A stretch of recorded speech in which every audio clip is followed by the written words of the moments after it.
जय गुरु जी, शुक्राना गुरु जी। ओम नमः शिवाय, शिव जी सदा सहाय। ओम नमः शिवाय, गुरु जी सदा से संगत जी। गुरु जी कहते हैं मेरी ब्लेसिंग ले लो, भर भर के ले लो, जिसको जितनी ब्लेसिंग चाहिए उतनी ले लो। संगत जी, गुरु जी का बहुत बहुत शुक्राना है, गुरु जी का अनंतम अनंतम शुक्राना है, लख लख बार शुक्राना है। संगत जी, गुरु जी हर मोड़ पे हमारा साथ देते हैं, कभी हमें अकेला नहीं छोड़ेंगे। और गुरु जी के दर्शन कर लो संगत जी, बहुत प्यारे दर्शन हो रहे हैं। दूसरा संगत जी, मैं आपको एक चीज़ बताना चाहूँगा कि मुसीबत में लोग सिर्फ सलाह देते हैं, लेकिन हमारे गुरुजी साथ देते हैं। जब हमारे पास मुसीबत आती है, हम किसी तांत्रिक वांत्रिक ज्योतिष के पास चले जाते हैं। बहुत गहरी बात कहूँगा, आप देखना। अभी एक आंटी जी का सत्संग आई है, एक आंटी जी का फ़ोन आया था कि हम बहुत परेशान हैं, हम इधर उधर जा रहे हैं, तो कोई 21,000 रुपये मांग रहा है, कोई 51,000 रुपये मांग रहा है, कोई 31 मांग रहा है, कोई 15 मांग रहा है। और संगत जी, एक बात बताओ, आप पहले दुखी हो, वो आपसे और पैसे मांग रहा है, आपको और दुखी कर रहा है। और क्या आपको लग रहा है 15,000 में आपकी वो चीज़ को ठीक कर देगा? वो आपकी चीज़ को और बढ़ा देगा, वो टेम्परेरी खुशी देगा आपको, सिर्फ 2 दिन के लिए, 4 दिन के लिए। लेकिन गुरुजी के महाराज में आके सब्र करोगे ना, सब्र करोगे, देखो वक्त तो लगेगा। ऐसी चीज़ नहीं कि पलक झपकते काम हो जाए, वक्त लगेगा, लेकिन आपका वो काम भी बन जाएगा जो आपने कभी सपने में भी सोचा होगा।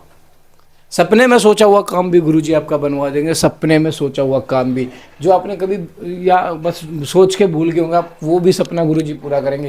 क्योंकि गुरु परमपिता को सब पता है कि हमें क्या चाहिए, कब चाहिए, क्या नहीं चाहिए। संजय जी, क्यों हम तांत्रिक और ज्योतिषियों के बीच में पड़ते हैं? गुरु अपनी इतनी प्यारी प्यारी सेवा दे रहे हैं, गुरु जी की लंगर सेवा करो ना। आप तांत्रिकों को 51,000 रुपये जा रहे हैं, हम गुरु जी की लंगर सेवा करते हैं, हमारे साथ मिलकर लंगर सेवा करो। है क्या कि गुरु जी का लंगर सेवा बढ़ सके, ज़्यादा से ज़्यादा लोगों तक जा सके, हैं। और कोई सेवा करो संगत जी हमारे साथ मिलके। आप हमें बताओ कि आपको, जैसे एक आंटी जी हैं यूएसए वाली, उन्होंने कहा मेरी स्वरूप की सेवा करना, तो उनका जो भी कंट्रीब्यूशन आता है उन सबसे स्वरूप की सेवा करते हैं।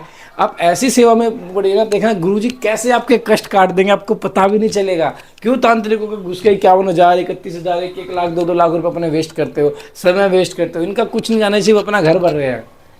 तो संगत जी, मैं यही कहूँगा, गुरु की सेवा आपको मिल रही है तो गुरु जी की सेवा करो। 7 तारीख को लंगर सेवा है, कोई भी संगत कोई भी सेवा करना चाहती हो, आप हमें बता दो कि मेरे नाम की ये सेवा करना, हम वही सेवा करेंगे। जय गुरु जी, शुक्राना गुरु जी।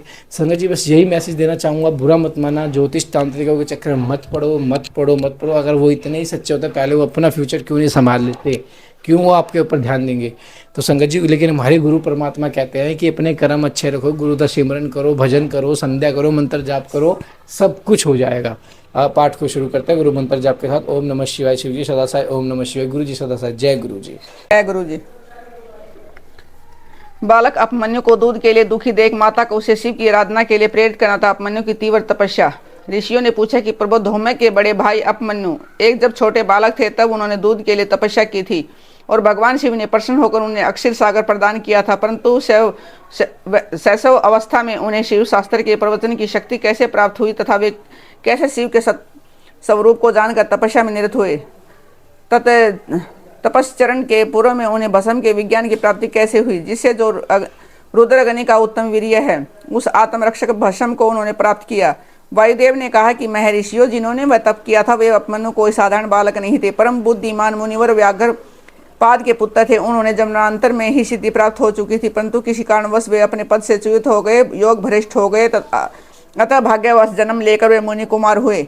एक समय की बात है कि अपने मामा के आश्रम में उन्होंने पीने के लिए बहुत थोड़ा दूध मिला। उनके मामा का बेटा अपनी इच्छा के अनुसार गरम गरम उत्तम दूध पीकर उनके सामने खड़ा था।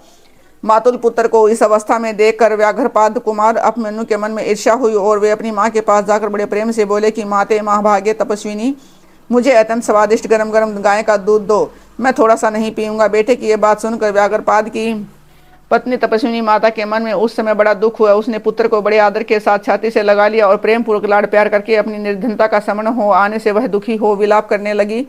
माँ तेजस्वी बालक अपमन्यु बारंबार दूध को याद करते हुए रोते हुए माता से कहने लगे कि माँ दूध दो, दूध दो। बालक के उस हट को जानकर तब तपस्विनी ब्राह्मण पत्नी ने उसके हट के निवारण के लिए एक सुंदर उपाय किया। उसने स्वयं उस व्यक्ति से कुछ बीजों का संग्रह किया था। उन बीजों को देखकर उसने तत्काल उठा लिया और पीसकर पानी में घोल दिया। फिर मीठी वाणी में बोली, आओ आओ मेरे लाल, यो कहकर बालक को शांत करके हृदय से लगा लिया और दुख से पीड़ित हो जाने उसने कृत्रिम दूध उसके हाथों में दे दिया। माता के दिए हुए उस बनावटी दूध को पीकर बालक अत्यंत व्याकुल हो उठा और बोला, माँ यह दूध नहीं है। तब वह बहुत दुखी हो गई और बेटे का मस्तक सूंघ कर उसने अपने दोनों हाथों से उसे कमल सदृश नेत्रों को पोंछती हुई बोली, बेटा अपने पास सभी वस्तुओं का अभाव होने के कारण दरिद्रतावश मुझ अभागनी ने पीछे हुए बीज को पानी में घोलकर यह तुम्हें मिथ्या दूध दिया था, तुम दूध नहीं दिया, ऐसा कह रोते हुए मुझे बारंबार दुखी करते हो, किंतु भगवान शिव की कृपा के बिना तुम्हारे लिए कोई दूध नहीं है। भक्ति पूर्वक माता पार्वती और अनुचरों सहित भगवान शिव के चरणा अरविंदों में जो कुछ समर्पित किया गया हो वही संपूर्ण संपत्तियों का कारण होता है। महादेव जी धन देने वाले हैं। इस समय हम लोगों ने उनकी आराधना नहीं की है, वे भगवान ही सकाम पुरुषों को अपने उनकी इच्छा के अनुसार फल देने वाले हैं। हम लोगों ने आज से पहले कभी भी धन की कामना से भगवान शिव की पूजा नहीं की, इसलिए हम दरिद्र हो गए और यही कारण है कि तुम्हारे लिए दूध नहीं मिल रहा। बेटा, पुनर्जन्म में भगवान शिव अथवा विष्णु के उद्देश्य से जो कुछ दिया जाता है वही वर्तमान जन्म में मिलता है, दूसरा कुछ नहीं। अब मैंने बोले, माँ, यदि माता पार्वती सहित भगवान शिव विद्यमान है तब आज से शोक करना व्यर्थ है। माँ भागे, अब शोक छोड़ो, सब मंगलमय ही होगा। माँ, आज मेरी बात सुन लो, यदि कहीं महादेव जी हैं तो मैं देर से या जल्दी से भी उनसे अक्षय सागर मांग लाऊंगा। वायु देवता कहते हैं कि उस महान बुद्धिमान बालक की यह बात सुनकर उसकी मनस्विनी माता उस समय बहुत प्रसन्न हुई और बोली। माता ने कहा कि बेटा, तुमने बहुत अच्छा विचार किया है, तुम्हारा यह विचार मेरी प्रसन्नता को बढ़ाने वाला है। अब तुम देर न लगाओ, शाम सदाशिव का भजन करो, अन्य देवताओं को छोड़कर मन, वाणी और क्रिया द्वारा भक्तिभाव के साथ पार्षद गणों सहित उन्हें शाम सदा शिव का भजन करो। नमः शिवाय यह मंत्र उन देवादि देववरदायक शिव का साक्षात वाचक माना गया है। प्रणव सहित जो दूसरे 7 करोड़ महामंत्र हैं वे सब इसी में लीन होते हैं और फिर इसी से प्रकट होते हैं। यह मंत्र सभी दूसरे सभी मंत्रों में प्रबल है, यही सबकी रक्षा करने में समर्थ है, अतः दूसरे की इच्छा नहीं करनी चाहिए। इसलिए हम दूसरे मंत्रों को त्याग करके और पंचाक्षर के जप में लग जाओ। इस मंत्र के जीवा पर आते ही यहाँ कुछ भी दुर्लभ नहीं रह जाता। यह उत्तम भस्म जिसे मैंने तुम्हारे पिताजी से प्राप्त किया है वह विद्या होम की अग्नि से सिद्ध हुआ है, अतः बड़ी से बड़ी आपत्तियों का निवारण करने वाला है। मैंने तुम जो पंचाक्षर मंत्र बताया है उसको मेरी आज्ञा से ग्रहण करो, जिसके जब से ही शीघ्र तुम्हारी रक्षा होगी। वायु देवता कहते हैं कि इस प्रकार आज्ञा देकर और तुम्हारा कल्याण हो। ऐसा कहकर माता ने पुत्र को विदा किया। मुनि अपमन्यु ने उस आज्ञा को शिरोधार्य करके ही उसके चरणों में प्रणाम किया और तपस्या के लिए जाने की तैयारी की। उस समय माता ने आशीर्वाद देते हुए कहा कि सब देवता तुम्हारा मंगल करे। माता की आज्ञा पाकर उस बालक ने दुष्कर तपस्या आरंभ की। हिमालय पर्वत के एक शिखर पर जाकर अपमन्यु एकाग्रचित हो केवल वायु पी कर रहने लगे। उन्होंने 8 ईंटों का एक मंदिर बनाकर उसे मिट्टी के शिवलिंग की स्थापना की। इसमें माता पार्वती गणों सहित अविनाशी महादेव जी का आवाहन करके भक्तिभाव से पंचाक्षर मंत्र द्वारा ही वन के पत्र पुष्प आदि उपचारों से उनकी पूजा करते हुए वे चिरकाल तक उत्तम तपस्या में लगे रहे। उस एकाकी कृष्णकाय बालक द्विजवर अपमन्यु को शिव में मन लगाकर तपस्या करते देख मरीचि के शाप से पिशाच भाव को प्राप्त हुए कुछ मुनियों ने अपने राक्षस स्वभाव से सताना और उनके तप में विघ्न डालना आरंभ कर दिया। उसके द्वारा स्थायी हो जाने पर भी अपमन्यु किसी प्रकार से तप में लगे रहे और सदा नमः शिवाय का आर्तनाद की भांति जोर जोर से उच्चारण करते रहे। इस शब्द को सुनते ही उनकी तपस्या में विघ्न डालने वाले वे मुनि उस बालक को सताना छोड़कर उसकी सेवा करने लगे। ब्राह्मण बालक महात्मा अपमन्यु की उस तपस्या से संपूर्ण चराचर जगत प्रदीप्त एवं संतप्त हो उठा। भगवान शंकर का इंद्र रूप धारण करके अपमन्यु के भक्तिभाव की परीक्षा लेना, उसे क्षीर सागर आदि देकर बहुत से वर देना और अपना पुत्र मानकर पार्वती के हाथ में सौंपना कृतार्थ हुए अपमन्यु का अपनी माता के स्थान पर लौटना। तदंतर भगवान विष्णु ने अनुरोध करने पर श्री शिव जी से ने पहले इंद्र का रूप धारण करके अपमन्यु के पास जाने का विचार किया। फिर सवेत ऐरावत हम पर आरूढ़ हो स्वयं देवराज इंद्र का शरीर ग्रहण करके भगवान सदाशिव देवता असुर सीता बड़े बड़े नागों के साथ अपमन्यु मुनि के तपोवन की ओर चले। उस समय वह ऐरावत दाई सूंड में चवर लेकर सची सहित दिव्य रूप वाले देवराज इंद्र को हवा कर रहा था कि बाई सूंड में सफेद छत्र लेकर उन पर लगाए चला रहा था। इंद्र का रूप धारण किए उमा सहित भगवान सदाशिव उस सफेद छत्र से उसी तरह सुशोभित हो रहे थे जैसे उदित हुए पूर्ण चंद्रमंडल से मंदराचल शोभायमान होता है। इस तरह इंद्र के स्वरूप का आश्रय ले परमेश्वर शिव अपमन्यु के इस आश्रम पर अपने उस भगत पर अनुग्रह करने के लिए जा पहुंचे। इंद्र रूपधारी परमेश्वर शिव को आया देखकर मुनियों में श्रेष्ठ अपमन्यु मुनि ने मस्तक झुकाकर प्रणाम किया और इस प्रकार कहा कि देवेश्वर जगन्नाथ भगवान देव शिरोमणि आप समय यहाँ पधारे, मेरा आश्रम पवित्र हो गया है। इंद्र रूपधारी शिव बोले, उत्तम व्रत का पालन करने वाले धौम्य के बड़े भैया महामुनि अपमन्यु, मैं तुम्हारी तपस्या से बहुत संतुष्ट हूँ। तुम वर मांगो, मैं तुम्हें संपूर्ण अभिष्ट वस्तुएं प्रदान करूंगा।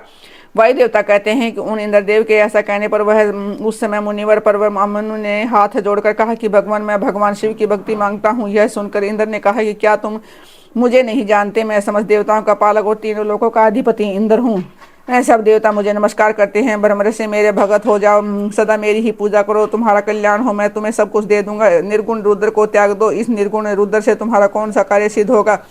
जो देवताओं की पंक्ति से बाहर होकर पिशाच भाव को प्राप्त हो गया है। वायु देवता कहते हैं कि यह सुनकर पंचाक्षर मंत्र का जप करते हुए मुनि अपमनु इंद्र को अपने धर्म में विघ्न डालने के लिए आया हुआ जानकर बोले। अपमनु ने कहा कि यद्यपि तुम भगवान शिव की निंदा में तत्पर हो, तथापि इसी प्रसंग में परमात्मा महादेव जी की निर्गुणता बताकर तुमने स्वयं ही उनका संपूर्ण महत्व स्पष्ट रूप से कह दिया है। तुम नहीं जानते कि भगवान रुद्र संपूर्ण देवस्वरों के भी ईश्वर हैं, ब्रह्मा विष्णु और महेश के भी जनक हैं तथा प्रकृति से परे हैं। ब्रह्मवादी लोग इन्हीं को सत्य असत्य, व्यक्त अव्यक्त तथा नित्य, एक और अनेक कहते हैं। अतः मैं उन्हीं से वर मांगूंगा जो युक्तिवाद से परे तथा संख्या और योग के सारभूत अर्थ का प्रदान करने वाले हैं। तत्वज्ञानी पुरुष उत्कृष्ट जानकर जिनकी उपासना करते हैं, उन भगवान शिव से ही मैं वर मांगूंगा। देवाधाम दूध के लिए जो मेरी इच्छा है वह यो ही रह जाए, परंतु शिवास्त्र के द्वारा तुम्हारा वध करके मैं अपने इस शरीर को त्याग दूंगा। वायु देवता कहते हैं कि ऐसा कहकर स्वयं मर जाने का निश्चय करके अपमनु दूध की भी इच्छा छोड़कर इंद्र का वध करने के लिए उद्यत हो गए। उस समय अघोर शस्त्र से अभिमंत्रित घोर भस्म को लेकर मुनि ने इंद्र के उद्देश्य से छोड़ दिया और बड़े जोर से सिंहनाद किया। फिर शंभु के युगल चरणारविंदों का चिंतन करते हुए वे अपनी देह को दग्ध करने के लिए उद्यत हो गए और आग्नेयी धारणा धारण करके स्थित हुए। ब्राह्मण अपमनु जब इस प्रकार स्थित हुए तब भगवत देवता के नेत्र का नाश करने वाले भगवान शिव ने योगी अपमनु की उस धारणा को अपनी सौम्य दृष्टि से रोक दिया। उनके छोड़े हुए उस अघोर शास्त्र को नंदीश्वर की आज्ञा से शिव वल्लभ नंदी ने बीच में ही पकड़ लिया। तत्पश्चात परमेश्वर भगवान शिव ने अपने बालेंदु शेखर रूप को धारण कर लिया है और ब्राह्मण अपमनु को उसे दिखाया। इतना ही नहीं, उसने उस प्रभु ने उस मुनि को सहस्त्रों अक्षीर सागर, सुधा सागर, दधी आदि के सागर, धृत के समुद्र, फल संबंधी रस के समुद्र तथा भक्ष्य भोज्य पदार्थों के समुद्र का दर्शन कराया और पुओं का पहाड़ खड़ा करके दिखा दिया। इसी तरह देवी पार्वती के साथ महादेव जी वहां वृक्ष पर आरूढ़ दिखाई दिए। वे अपने गणाध्यक्षों तथा त्रिशूल आदि दिव्य शास्त्रों से घिरे हुए थे। देवलोक में दूध बिंदिया बजने लगी, आकाश से फूलों की वर्षा होने लगी। तब विष्णु, ब्रह्मा और इंद्र आदि देवताओं से 10 दिशाएं आच्छादित हो गई। उस समय अपमनु आनंद सागर की लहरों से गिरे हुए थे। वे भक्ति विनम्र चित्त से पृथ्वी पर दंड की भांति पड़े गए। इस प्रकार इसी समय वहां मुस्कुराते हुए भगवान शिव ने यहाँ आओ कहकर उन्हें बुलाया और उनका मस्तक सूंघकर अनेक वर दिए। शिव बोले, वत्स तुम अपने भाई बंधुओं के साथ सदा इच्छा अनुसार भक्ष्य भोज्य पदार्थों का उपभोग कर दुख से छूटकर सर्वदा दो सुखी रहो। तुम्हारे हृदय में मेरे प्रति भक्ति सदा बनी रहे। महाभाग अपमनु, ये पार्वती देवी तुम्हारी माता है। आज मैंने तुम्हें अपना पुत्र बना लिया है। तुम्हारे लिए क्षीर सागर प्रदान किया। केवल दूध का ही नहीं, मधु, दही, अन्न, घी, भात तथा फल आदि के रस का भी समुद्र तुम्हें दे दिया है। ये पुओं के पहाड़ तथा भक्ष्य भोज्य पदार्थों के सागर मैंने तुम्हें समर्पित किए हैं। मामू ने यह सब ग्रहण करो। आज से मैं महादेव तुम्हारा पिता हूँ और जगदम्बा उमा तुम्हारी माता है। मैंने तुम्हें अमरता तथा गणपति का सनातन पद प्रदान किया है। अब तुम्हारे मन में जो दूसरी अभिलाषाएं हैं उन सबको तुम बड़ी प्रसन्नता के साथ वर के रूप में मांगो। मैं संतुष्ट हूँ, इसलिए वह सब दूंगा। इस विषय में कोई अन्यथा विचार नहीं करना चाहिए। वायुदेव कहते हैं कि ऐसा कहकर महादेव जी ने उन्हें दोनों हाथों से पकड़कर हृदय से लगा लिया और मस्तक सूंघकर यह कहते हुए देवी की गोद में दे दिया कि यह तुम्हारा पुत्र है। देवी ने कार्तिकेय की भांति प्रेम पूर्वक उनके मस्तक पर अपना कर कमल रखा, उन्हें अविनाशी कुमार पद प्रदान किया। अक्षय सागर ने भी साकार रूप धारण करके उनके हाथ में अनश्वर पिंडी बहुत स्वादिष्ट दूध समर्पित किया। तत्पश्चात पार्वती देवी ने संतुष्ट चित हो उन्हें योग से जनित ऐश्वर्य, सदा संतोष, अविनाशिनी ब्रह्म विद्या और उत्तम समृद्धि प्रदान की। तदंतर उनके तपोमय तेज को देखकर प्रसन्नचित हुए शंभु ने अपमनु मुनि को पुण्य दिव्य वरदान दिया। पाशुपत व्रत, पाशुपत ज्ञान, तात्विक व्रत योग्यता, चिरकाल तक उसके प्रवचन की परम पटुता उन्हें प्रदान की। भगवान शिव और शिवा से दिव्य वर तथा नित्य कुमारता पाकर वे प्रमुदित हो उठे। इसके बाद प्रसन्नचित हो प्रणाम करके हाथ जोड़ ब्राह्मण अपमनु ने देव महेश्वर से यह वर मांगा।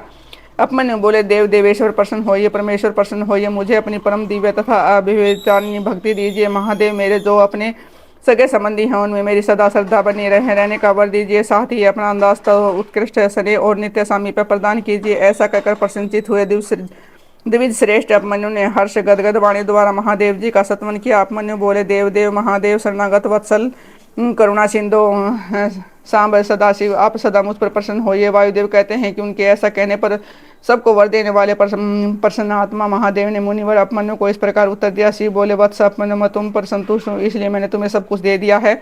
ब्रह्म से तुम मेरे सौदृढ़ भक्त हो, क्योंकि इस विषय में मैंने तुम्हारी परीक्षा ले ली है। तुम अजर अमर दुखी रहित यशस्वी तेजस्वी दिव्य ज्ञान से संपन्न हो जाओ।